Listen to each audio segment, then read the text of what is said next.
So once again on your demand मैं लेके आया हूँ एक वीडियो जिसमें हम बात करेंगे बेहद ही सिंपल वे में इंजन की वर्किंग को समझने के लिए। लेकिन एक इंजन कैसे चलता है उसको समझने से पहले हम बात कर लेते हैं कि एक इंजन में कौन कौन से मेजर पार्ट्स या कंपोनेंट्स होते हैं जिनकी मदद से ये इंजन चलता है। तो सबसे पहला कंपोनेंट होता है एक सिलेंडर फ्यूल वगैरह बर्न करता है और उसी सिलेंडर के शेप में होता है एक पिस्टन ऊपर नीचे मोशन में मूवमेंट करता रहता है और पिस्टन से कनेक्ट होती है कनेक्टिंग रॉड और कनेक्टिंग रॉड जुड़ी होती है क्राइंक शाफ्ट से। क्राइंक शाफ्ट पिस्टन के अप एंड डाउन मूवमेंट यानी लीनियर मोशन को कन्वर्ट करती है रोटेशनल मोमेंट में, जिससे आगे फ्लाइंग व्हील से होते हुए टायरों में पावर देती हैं जिससे आपकी कार चलती है।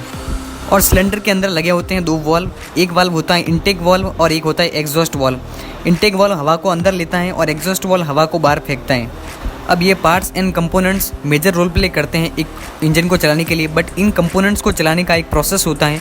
तो सबसे पहले मैं आपको ये बता दूं कि हर एक इंजन 4 स्ट्रोक प्रिंसिपल पर काम करता है, यानी वो 4 स्टेप में फ्यूल को पावर में कन्वर्ट करता है। तो सबसे पहले हम एक सिलेंडर इंजन की वर्किंग को समझ लेते हैं और बाद में 4 सिलेंडर इंजन की वर्किंग को समझेंगे। तो सबसे पहले स्ट्रोक होता है एयर इनटेक का, मतलब इंजन का हवा को अंदर लेना। इसमें एयर इनटेक वाल्व से हवा अंदर आती है और पिस्टन इससे नीचे चला जाता है और इसे इनटेक स्ट्रोक बोला जाता है। एंड स्ट्रोक का मतलब होता है पिस्टन का सिलेंडर में नीचे से ऊपर और ऊपर से नीचे जाना।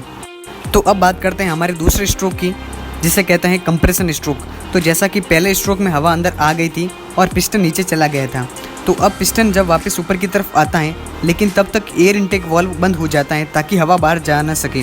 तो अब इस स्ट्रोक में हवा का दबाव बनता है, यानी एयर को पिस्टन कंप्रेस करता है और प्रेशर लगाता है। अब जैसे जैसे पिस्टन ऊपर आएगा वैसे वैसे एयर का प्रेशर बढ़ता जाएगा और यहाँ पर हमारा दूसरा स्ट्रोक भी कंप्लीट हो जाता है। तो अब सिलेंडर में अच्छा खासा प्रेशर बना हुआ है, तो उसी को टैकल करता है हमारा तीसरा स्ट्रोक, जिसे हम पावर स्ट्रोक कहते हैं। और ये फ्यूल और एयर के मिक्सचर पर चिंगारी यानी उन्हें स्पार्क प्लग की सहायता से फायर करता है, जिससे पिस्टन तेज़ी से नीचे जाता है।